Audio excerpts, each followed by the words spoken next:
Hello class 8, welcome back to our channel Shikshak Junction. क्योंकि अब नहीं तो कब लास्ट की इस chapter synthetic plastics and fibres के ऊपर जो हमने वीडियो बनाई थी, लास्ट की आपकी वीडियो जो थी वो लाइव थी, ठीक है। लेकिन हमने आपसे प्रॉमिस किया था कि हम हर वीकेंड तो आएंगे ही आएंगे, लेकिन कोशिश करेंगे बीच में भी आ जाएं। तो जब भी आएंगे आपको नोटिफाई कर दिया जाएगा, लेकिन तब तक के लिए आपको अपना जो कंटेंट है उसको पूरा करना है विदाउट एनी ब्रेक। तो उसी को कंटिन्यू करेंगे। हमने जो सिंथेटिक फाइबर्स हैं उसके दो फाइबर्स रेयॉन और नायलॉन, ये दो चीज़ें देख ली थी। इस वाली वीडियो में दो और फाइबर्स के बारे में स्टडी करेंगे, जिसमें एक है हमारा पॉलीएस्टर, ठीक। तो this polyester is made from the ingredient that is the petroleum. जैसे रेयॉन हमारा वुड से या कॉटन के पल्प से बना, ऐसे ही हमारा ये जो पॉलीएस्टर फाइबर है ये किससे बनेगा? पेट्रोलियम से बनता है। ट्रू सिंथेटिक फाइबर है, नेचुरल कंपाउंड यूज नहीं हो रहा है इसमें कुछ भी बनाने में, और इसकी प्रॉपर्टीज भी थोड़ी सी डिफर करती हैं। जैसे कि अगर हम बात करें तो जैसा कि हमारा था, ये है रिंकल फ्री, है ना, वाटर रेजिस्टेंट है या फिर वाटर प्रूफ है, लेकिन कुछ हद तक है, अप टू सम एक्सटेंट। ज़्यादा अगर इसको ज़्यादा टाइम के लिए पानी में सोक करवा दिया जाएगा तो ये पूरी तरह से वाटर रेपेलेंट कैटेगरी जो है उसको नहीं ले पाएगा। इसीलिए इसको रेनकोट हो गए या हमारे जो बैग्स हो गए उनको बनाने के लिए यूज़ तो किया जाता है, लेकिन ज़्यादा टाइम तक अगर बहुत तेज़ बारिश में आप इसको लेकर निकल रहे हैं, इस वालों को ऐसा होता है ना कभी कभी कि आप रेनकोट पहने होते हैं फिर भी भीग जाते हैं, मतलब पानी रिस रिस के अंदर चला जाता है, तो वो इसी वजह से कि हो सकता है वो पॉलीएस्टर से बना हो, जो लाइट रेन शावर में तो आपकी मदद कर रहा हो रेन से बचाने के लिए, लेकिन जब हैवी रेन हो जाएगी तो ये आपकी मदद नहीं करेगा, ठीक। उसके अलावा इसकी जो और कैटेगरी होती है वो यही होती है, easy to wash and dry. ये तो ज़्यादातर सारे ही सिंथेटिक फाइबर्स में कैटेगरी यानी मतलब उसका कैरेक्टरिस्टिक जो होता है वो रहता है as compare to the natural fibres, ठीक। लाइट इन वेट होता है, अच्छे से ड्रेप हो जाता है, इसीलिए इसको हम यूज़ करते हैं हाउस की फर्निशिंग में, ठीक है। कारपेट्स हो गए, पिलोस हो गए, हमारे बेड स्प्रेड हो गए, इन सब चीज़ों में ये अच्छे से यूज़ हो पाता है। एक और इम्पॉर्टेंट चीज़, इम्पॉर्टेंट कैरेक्टरिस्टिक इस पॉलीएस्टर फाइबर का, ये ज़्यादातर बॉटल्स को बनाने में, जो आप कोल्ड ड्रिंक्स पीते हो उनकी जो बॉटल्स हैं उसको बनाने में इसका ज़्यादा यूज़ किया जाता है। किसके फॉर्म में? इस PET के फॉर्म में, पॉलीइथाइलिन टेरिथैलिक एसिड। ऑल्दो आपको इसका जो फुल फॉर्म है वो याद नहीं रखनी है, लेकिन हाँ आपको ये याद रखना है कि ये पॉलीएस्टर हमारी जो बॉटल्स हैं, स्पेशली कार्बोनेटेड ड्रिंक्स वाली, अगर कभी उसका लेबल को पलट के आप देखो तो उस पर ये PET भी लिखा हुआ होता है। इसका मतलब वो प्लास्टिक की बॉटल जिस फाइबर से मिलकर बनी है वो यही है पॉलीएस्टर, ठीक है। इसके अलावा ये एक स्ट्रॉन्ग फाइबर है, तो रोप्स हो गए, थ्रेड्स हो गए, इन सबको बनाने के लिए भी इसका यूज़ किया जाता है। ये तो हो गई पॉलीएस्टर की बात। दूसरा एक और जो फाइबर है जिसके बारे में हमें और डिस्कस करना है, वो भी एक छोटा सा ही टॉपिक बचता है, वो होता है हमारा एक्राइलिक।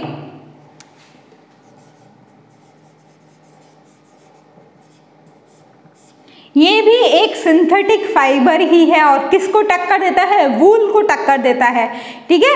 तो यूजुअली जो वूल हमारी बहुत कॉस्टली हुआ करती थी, इस सिंथेटिक फाइबर के आने से वो थोड़ी सी सस्ती हो गई है और कंपैरेटिवली वो इजी टू वॉश हो गई है। मतलब इस एक्राइलिक फाइबर का जो इस कैरेक्टरिस्टिक फीचर है वो होता है कि ये जो डाइएबल फैब्रिक है अच्छे से डाई हो जाता है, और दूसरी बात ये कि जब इस पर डाई चढ़ाते हैं तो इसका जो कलर है वो फेड नहीं होता है जल्दी, तो colour does not fade away easily.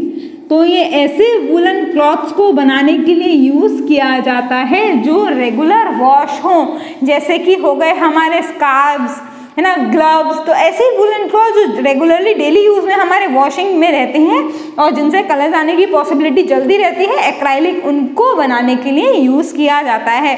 ये भी एक सिंथेटिक फाइबर है, वही स्ट्रॉन्ग, लाइट वेट, ड्यूरेबल, ये सारे कैरेक्टरिस्टिक तो सिंथेटिक फाइबर में होते ही हैं जो हमने अपने लाइव वीडियो में प्रॉपर्टीज में डिस्कस किए थे, है ना। तो ये तो सारी की सारी बात हो गई हमारे सिंथेटिक फाइबर्स की। अब हमारा टॉपिक जो था वो एक और था, क्या था वो, सिंथेटिक फाइबर्स एंड प्लास्टिक।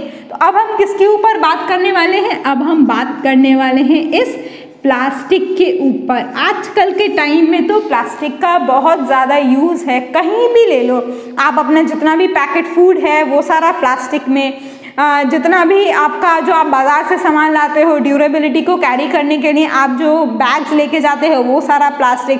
तो इसका यूज़ हमारे आसपास हर जगह है, आपके हर हाउस होल्ड आइटम में ये प्लास्टिक कहीं ना कहीं यूज़ में रहता है। इस प्लास्टिक को भी हम दो तरीके से क्लासिफाई कर सकते हैं। कैसे, एक तो हुआ थर्मोसेट और दूसरा हुआ हमारा थर्मोप्लास्टिक। ये प्लास्टिक ऐसे भी हैं कि बहुत हार्ड भी हो सकते हैं, स्टोन की टक्कर भी ले सकते हैं, और इतने लाइट भी हो सकते हैं कि पेपर का कंपैरिजन भी ले सकते हैं। तो द कंपैरिजन और the variety, the hardness, the stiffness varies from stone till the paper as well as they are varied from the opaque till the transparent. ऐसी वेरिएशन भी आ गई हैं और हम सबको पता है कि वो वहाँ पर कैसे कैसे आई हैं, है ना। अब इसकी कैटेगरी की बात करेंगे अगर, अच्छा एक और बात सबसे पहले इसकी कैटेगरी पे जाने से पहले कि प्लास्टिक इतना ज़्यादा यूज़ में क्यों आने लगा, उसके दो रीजंस हैं। एक तो ये होता है किसी भी चीज़ को, जो भी चीज़ इसके अंदर पैक करी जाती है वो इसको करोड नहीं होने देता, मतलब it is highly resistant towards the attack of factors like air हो गया, है ना, इंसेक्ट हो गए, इन सब की अटैक से जो भी उसके अंदर जो भी फूड आइटम है, जो भी सामान उस प्लास्टिक के अंदर पैक रहता है उस पर इसका अटैक होने से बच जाता है। ये एक मेन रीज़न है प्लास्टिक का इतना वाइड यूज़ होने में, है ना। तो मॉइस्चर, डिकम्पोजिशन, इन सब चीज़ों से ये हमारे जो फूड आइटम्स हैं उसको बचाता है। ठीक, तो ये हो गया प्लास्टिक का जो मेन थोड़ा सा यूज़ है वो। अब आती है बात थर्मोसेट और थर्मोप्लास्टिक की। तो थर्मोसेट जो होते हैं वो इतने हार्ड होते हैं, या फिर ये ऐसी प्लास्टिक है that contains the cross links which do not break down even on heating. ये क्रॉस लिंक होकर बने हैं जिसकी वजह से इसके लिंक्स इतने स्ट्रॉन्ग हैं कि ये टूटे से भी, मतलब बर्न करने के बावजूद भी नहीं टूटते। अगर आप इसका एक एग्जाम्पल लो तो एग्जाम्पल होता है हमारा मेलामाइन। अगर रिसेंटली आपकी मम्मी ने घर के लिए क्रॉकरी खरीदी है और वो अनब्रेकेबल है तो इसका मतलब वो मेलामाइन से ही बनी हुई है। आजकल के टाइम पर जितनी भी फैंसी हमारी किचन में रखने के लिए कुकिंग वेयर्स आ रहे हैं वो सब इसी मेलामाइन से बने हुए होते हैं। इसके अलावा एक और अगर आप एग्जाम्पल लेते हो तो वो आता है बेकलाइट। ये बेकलाइट कहाँ, दोबारा से किचन में जाओ और उस प्रेशर कुकर के जो हैंडल है उसके बारे में देखो तो ये जो मेलामाइन, ये जो बेकलाइट है ये प्रेशर कुकर के हैंडल्स को बनाने के लिए यूज़ किया जाता है, क्योंकि वही बात, जब हीट करेंगे तो इसके क्रॉस लिंक नहीं टूटेंगे। इसका मतलब it is a poor conductor of heat as well as electricity. तो इलेक्ट्रिसिटी का भी अगर ये पुअर कंडक्टर है तो दैट मीन्स कि जब आप इसको इलेक्ट्रिकल सॉकेट्स में यूज़ करोगे तो पॉसिबिलिटी है कि वो मेल्ट ना हो। जितने भी आपके प्लग्स होते हैं, स्विचेस होते हैं, वो सारे इसी थर्मोसेट के बने हुए होते हैं। ठीक है, नेक्स्ट आती है हमारी थर्मोप्लास्टिक। जैसे ये थर्मोसेट थे उसका अलग होता है थर्मोप्लास्टिक। इसमें थे क्रॉस लिंक्स, इसमें होते हैं लीनियर लिंक्स। मतलब ये रिसाइकलेबल प्लास्टिक है। जिन प्लास्टिक्स के पीछे आप ये देखते हो कि वो रिसाइकिल हो सकती है, that means it is this thermoplastic, क्योंकि जो इसके बॉन्ड्स हैं वो इतने स्ट्रॉन्ग नहीं होते, मेल्ट करने के बाद, हीटिंग करने के बाद आप उसको वापस से रिसाइकिल कर सकते हो। That is the main difference between the thermosets and thermoplastic. ठीक, प्रॉपर्टीज तो हमने डिस्कस कर ली। अटैक, ये इसके डिकम्पोजिशन से, मॉइस्चर को बचाने से ये बचाता है, इसीलिए ज़्यादा यूज़ में है। अब बात करनी है किसकी, हमें इस प्लास्टिक की हमारे एनवायरनमेंट पर कैसे असर पड़ रहा है, प्लास्टिक एंड आवर एनवायरनमेंट।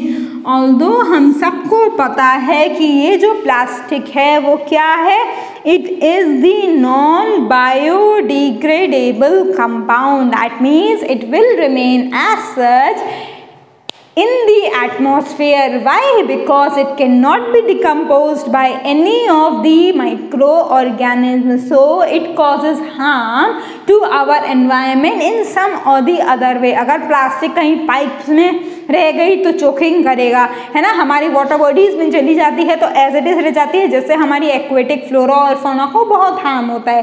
साथ ही हमारे जो कैटल्स हैं, अगर इनके स्टमक में चली गई तो वहाँ पर भी पॉइजनिंग का काम करता है। उसके अलावा अगर इस प्लास्टिक को हम बर्न करके उससे गेट रिड ऑफ करने की बात करें तो वो भी नहीं हो सकता, क्योंकि इस प्लास्टिक को जलाने से एक हार्मफुल पॉइजनस गैस हमारे एनवायरनमेंट में रिलीज होती है। तो ये सब हो गए उसके कुछ हार्मफुल इफेक्ट्स। ठीक है, इसी तरह से जितने भी सिंथेटिक फाइबर्स हैं उसमें से कुछ ऐसे हैं जो नॉन बायोडिग्रेडेबल है, जो हमने अपनी लाइव वीडियो में भी स्टडी कर लिए थे। तो यही है सारे एडवांटेजेस या फिर डिसएडवांटेजेस।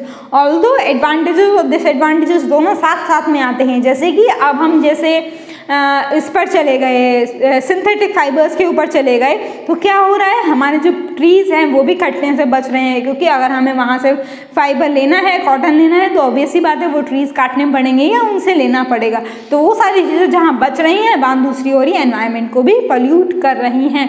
तो there are both pros as well as cons for each and everything. And with this chapter is also completed. बहुत छोटा सा चैप्टर है, ज़्यादा इसमें कुछ है नहीं, मतलब सिर्फ फाइबर्स के बारे में आपको पता होना चाहिए। मेन डिफरेंस जो आता है वो ट्रू और मतलब नेचुरल और सिंथेटिक फाइबर्स का ही आता है। उस फाइबर्स में भी हमने थोड़े से फाइबर पढ़े और उनकी जो कैरेक्टरिस्टिक है उसकी बेसिस पर क्लासीफाई किया। उसके बाद आया हमारा ये प्लास्टिक वाला पार्ट, जिसमें दो कैटेगरीज आपको ध्यान रखनी है, थर्मोसेट और थर्मोप्लास्टिक, जिसमें ये थर्मोप्लास्टिक जो है वो रिसाइक्लेबल है, थर्मोसेट जो है वो रिसाइकिल नहीं हो सकता, और कैसे प्लास्टिक हमारे एनवायरनमेंट पर हार्म कर रही है। बस यही है इस चैप्टर में। अब हम नेक्स्ट वीडियो से अपना नया चैप्टर स्टार्ट करेंगे। चैप्टर में मैंने आपको बताया कि ज़्यादा कुछ नहीं है, लेकिन हाँ, अगर आप वीडियोस को स्किप करके देखेंगे तो ऑब्वियस सी बात है समझ में नहीं आएगा ज़्यादा। ठीक है, तो मिलेंगे नेक्स्ट वीडियो में अपने न्यू चैप्टर के साथ, जो थोड़ा सा इंटरेस्टिंग होने वाला है। लेकिन उससे पहले अगर कोई भी डाउट्स आते हैं तो चैनल की ईमेल आईडी पर, जो कि इस समय स्क्रीन पर नीचे लिखी हुई आ रही होगी, उस पर, या फिर आप नीचे कमेंट सेक्शन में भी हमको भेज सकते हैं। ठीक है, तो till then stay safe, bye bye, thank you.